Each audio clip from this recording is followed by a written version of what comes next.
Alright, what's going on everyone? Secrets of Strixhaven is nearly upon us, and with it comes 5 new commander decks. The purpose of this video is just to provide a brief overview of the decks. I don't have time to cover all 500 cards, but my aim is to give you an understanding of the deck's core themes and strategies so you can decide which deck is best for you. And we'll start with Silverquill Influence, an Orzhov deck with Killian Decisive Mentor as the commander.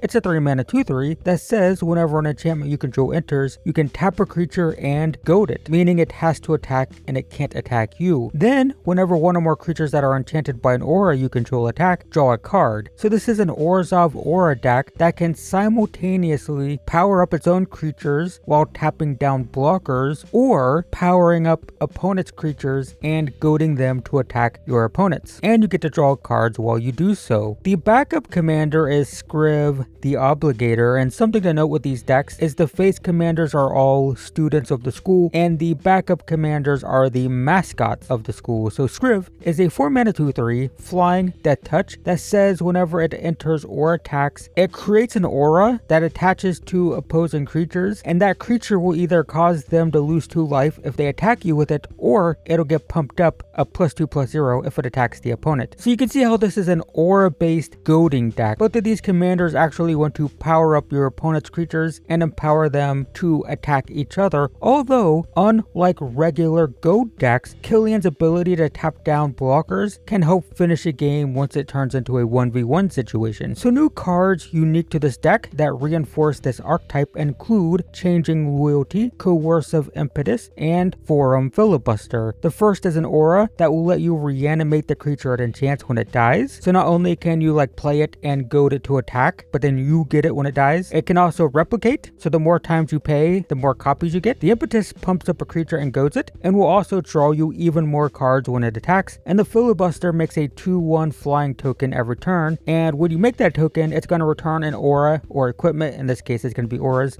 from the graveyard to the battlefield attached to the token. Seems like the opposite of a filibuster. Seems like it would bust a filibuster, but whatever. You make a bunch of tokens, you bring your auras back. Once again, you see the conversion from goad early, but then convert into more of an aggro plan in the late game. The deck also has reprints that fit with this aura goad theme, like all of these impetuses, ghoulish, martial, and parasitic, all of which are auras that goad creatures they enchant. You also get your typical enchantment payoffs like Core, Spirit Dancer, Shram, Senior Edificer, and Ariat of the Charmed Apple, right? There's all general enchantment payoffs, and there's a ton of this. Oh my god, I didn't know what to pick. There's also Starfield Mystic and Archon of Sun's Grace and Songbird's Blessing. The list goes on. Lots of just general aura and enchantment stuff. And yeah, there's plenty more we don't have time to talk about. There's more new cards. The Herald and the Dynastorian are both really cool for this deck. Definitely worth pausing and reading those. There's lots of auras that can be replayed from the graveyard, right? Because the goal of this is to put auras on your opponent's creatures and then goad them. And then when they die, you get to replay these auras and goad more creatures. So they constantly come back and goad stuff. And there's more enchantment and goad payoffs, things that reward you when your opponents attack each other, stuff like that. But basically, if you want to play an Orzhov Auras deck that can pump things up huge while forcing the opponents to attack each other and being rewarded for it by drawing cards when they do, be sure to check out Silverquill Influence. Next up is Quandrix Unlimited with Zimone Infinite Analyst as the commander. It's a 3-mana 0/4 that says the first spell you cast with X and its costs 1 less for each +1/+1 counter on Zimone. Then, whenever you cast an X cost spell, you put 2 +1/+1 counters on it. So the idea is each X cost spell makes this creature more powerful, and then the more powerful this gets, the cheaper your X cost spells become. The mascot in this one is Primo. Should it be Primo? I feel like it's like a prime number.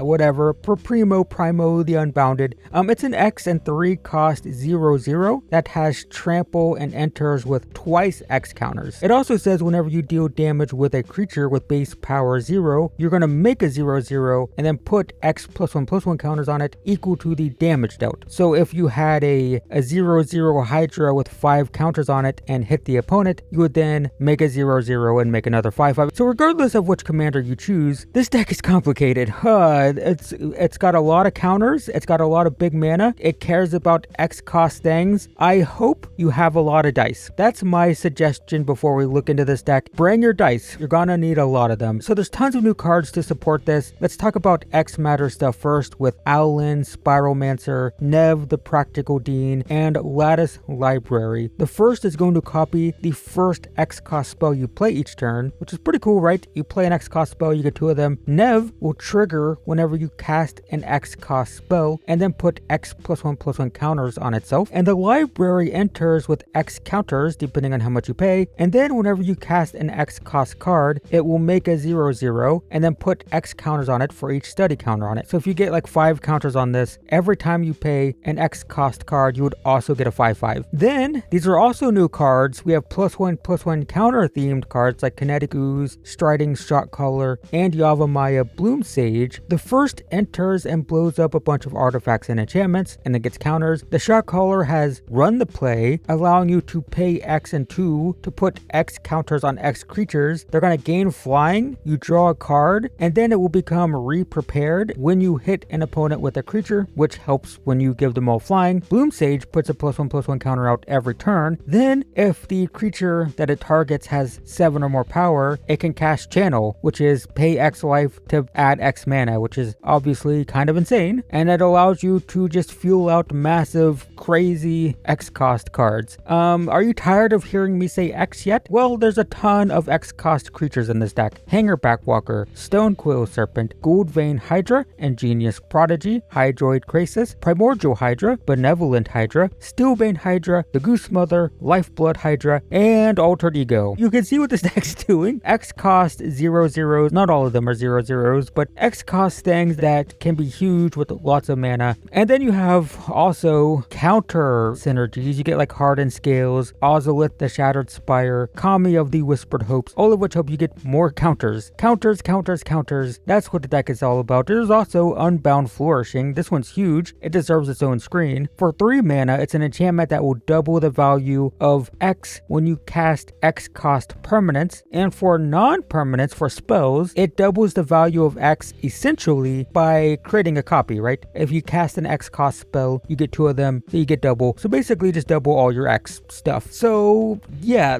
there's a lot of new cards. There's tons of X cost cards and X cost payoffs, not to mention lots of ramp to make all of your X's bigger. And yeah, I think you get the point. You're going to be casting a lot of X cost +1/+1 counters, matters, things. I told you it was a lot. It's complicated. You're going to need a lot of counters. And if you happen to own a lot of counters, then maybe Quandrix Unlimited is the deck for you. Next up is Witherbloom Pestilence, a Golgari sacrifice deck with Dina Essence Brewer as the commander. It's a 3 mana 2/3 that says whenever you sacrifice a creature, draw a card once per turn. You can also pay to tap it and sacrifice another creature to put X counters on target creature you control, where X is the sacrificed creature's power. This will trigger the first ability and draw a card, and it's like a free way to get a sacrifice without losing any power. You sacrifice a 3/3, you get 3 counters on something else, so you break even, cost 2, draws a card, but also triggers all your sacrifice stuff. The mascot in this one is Gorma the Gullet, a 3 mana 1/1 with lifelink that will get a +1/+1 counter whenever another creature dies. It will also put extra +1/+1 counters on creatures when they enter for each creature that died this turn. So if you sacrifice 3 creatures, then play something, it's going to get 3 +1/+1 counters. Plus this will get a counter. Or get 3 counters actually. So yeah, clearly this deck wants to sacrifice its own creatures, which makes a lot of sense for Witherbloom because they're all about pest, right? They have pest tokens. Pest tokens reward you for being sacrificed by gaining life, which is also relevant because there are a lot of life gain cards. There's a life gain sub-theme. It's not the main theme, but it's there. And yeah, all of these strategies are powered up by new cards like Rip Trust Roaster, Feral Appetite, and Eccentric Pest Finder. The Roaster will devour creatures when it enters for counters. If you sacrifice 3 creatures, it gets 3 counters, right? Devour 1. Then at the end of turn, it's going to make a 1/1 for each counter that it has. So if you had, say, 3 pests, you could sacrifice the 3 pests, put 3 +1/+1 counters on it, then it's going to spit out 3 pests per turn. So that's pretty cool. Feral Appetite pumps pests and can make pests by exiling creatures from the graveyard. So as you're sacrificing exiling stuff, you can start plundering the graveyard to make more pests. And the pest finder can use its spell. The spell portion will make up to 3 pests per turn for 2 mana, and in order to prepare it, you just need to gain life, which the pests do when they're sacrificed or just when they die in general, so that's not difficult at all. This is just a pest farmer, basically. There's also pest reprints like Blight Mound, Pest Infestation, and the Witherbloom Dragon. The first makes a pest whenever a non-token creature you control dies. Infestation blows up a bunch of artifacts and enchantments, and then makes a bunch of pests. And the dragon makes a pest every upkeep, and remember, that's not your upkeep, that's all upkeeps. So if everyone's still alive, you're going to get 4 by the time the turn cycles back to you. There's also lots of ways to make other tokens besides pests. You get like Michaeloth, Tendershoot Dryad, Awakening Zone. There's a lot of this type of stuff. Just things that make a token every turn, so you constantly have things to sacrifice. You just want tokens. Get tokens in, sack them, make more tokens, that sort of thing. And naturally, there's tons of Sacrifice Matters cards from enablers that allow you to sacrifice things for free. All of these are 0 mana sacrifice. And then there's payoffs for sacrificing. You've probably seen these in many decks,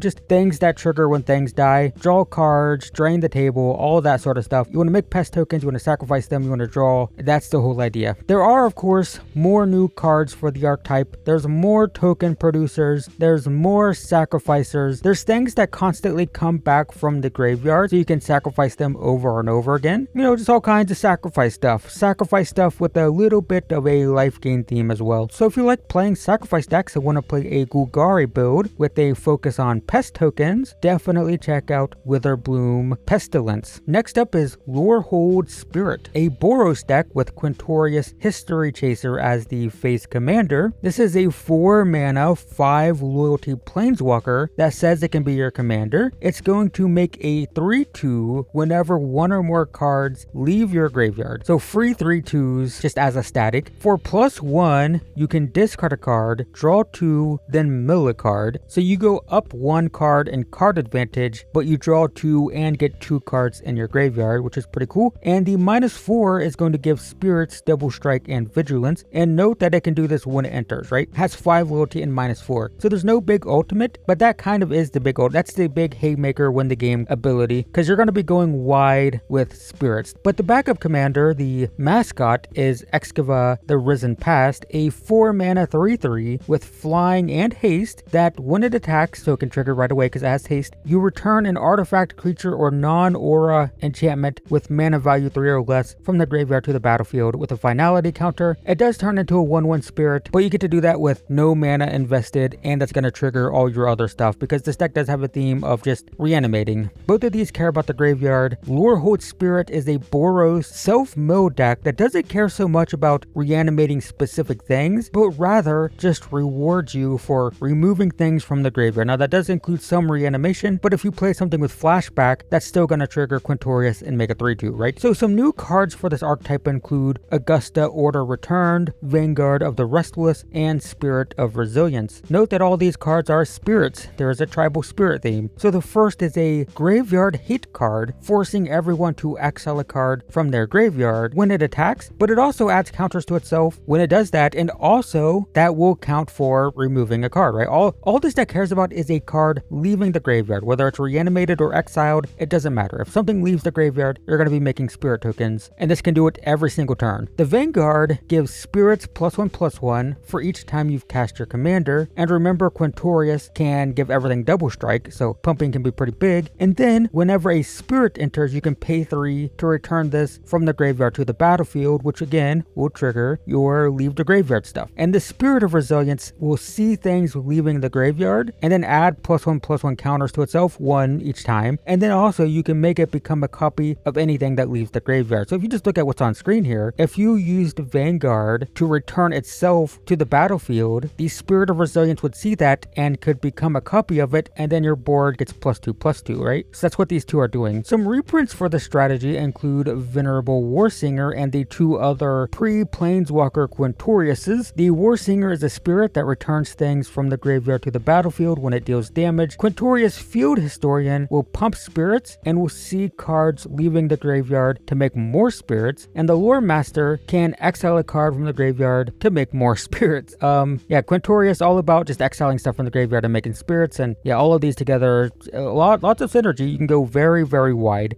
There's also tons of ways to reanimate in this deck. You have cheaper cards like Containment Construct, Squee, Sarah Paragon, all of which help remove cards from the graveyard in some way, which this deck cares about. And then there's bigger top-end cards like Karmic Guide, Angel of Indemnity, and Sun Titan. The Sun Titan is great in this deck for repeated reanimation triggers, and the Echo on Karmic Guide is kind of a plus because it just goes to the graveyard for more reanimation shenanigans. We like it when things go to our graveyard, so that's fine. But then there's plenty of stuff we don't have time to talk about. We have lots of new cards, of course. We have lots of powerful spirits. We have lots of ways to get cards in the graveyard, including spirits that like to sacrifice themselves, so you can keep reanimating them and then re-sacrificing them. And there's some mill, right? There's some go wide kind of mass pumping stuff. There's some flashback. So if you like the idea of a Boros Spirit Reanimator deck, be sure to check out Lorehold Spirit. Our final deck is Prismari Artistry. And is it Big Spells Matters deck with Rutha Mastering the Moment as the face commander? It's a 4-mana 3/4 that says at the beginning of combat, if you cast an instant or sorcery, you're going to make an XX Izzet elemental creature with flying and haste, so can attack right away, where X is the greatest mana value among the spells you've cast this turn. So if you cast a 4-mana sorcery, you get a 4/4 that has both flying and haste right away. The mascot in this one is Muddle the Ever-Changing, a 4-mana 3/3 that says whenever you cast an instant or sorcery, it becomes a copy of a non-legendary creature you control, except it has Myriad. So not only can it become a copy of a bigger creature, but it can also make tokens of itself with the Myriad to attack everyone at the table. Rutha, however, is clearly what this deck wants to do, and what this deck wants to do is cast big spells. Most Izzet spell decks are more about casting a bunch of tiny, low-cost cantrip spells, but this one's all about just one big spell per turn, and then, Rutha making like huge tokens, right? So some new cards for this deck include Motif Composer, Renegade Bull, Fury Gale Flocking. The first draws cards when it hits players, and then whenever you cast a spell that costs 5 or greater, it's going to create a copy of itself. And note that if you have 2 of these and you cast something that costs 5 or greater, each one is going to copy itself, right? So it's one of those double, double, double, and double, and you get more and more of them. And then for 3 mana, it's going to make all copies of itself, all cards with the same name, unblockable. So if you had 6 of these, you could pay 3 and all of them become unblockable, which then draws a bunch of cards. The Renegade Bull gets +X+0 when you cast spells. I'm going to say spells for instants and sorceries just to make this go faster, so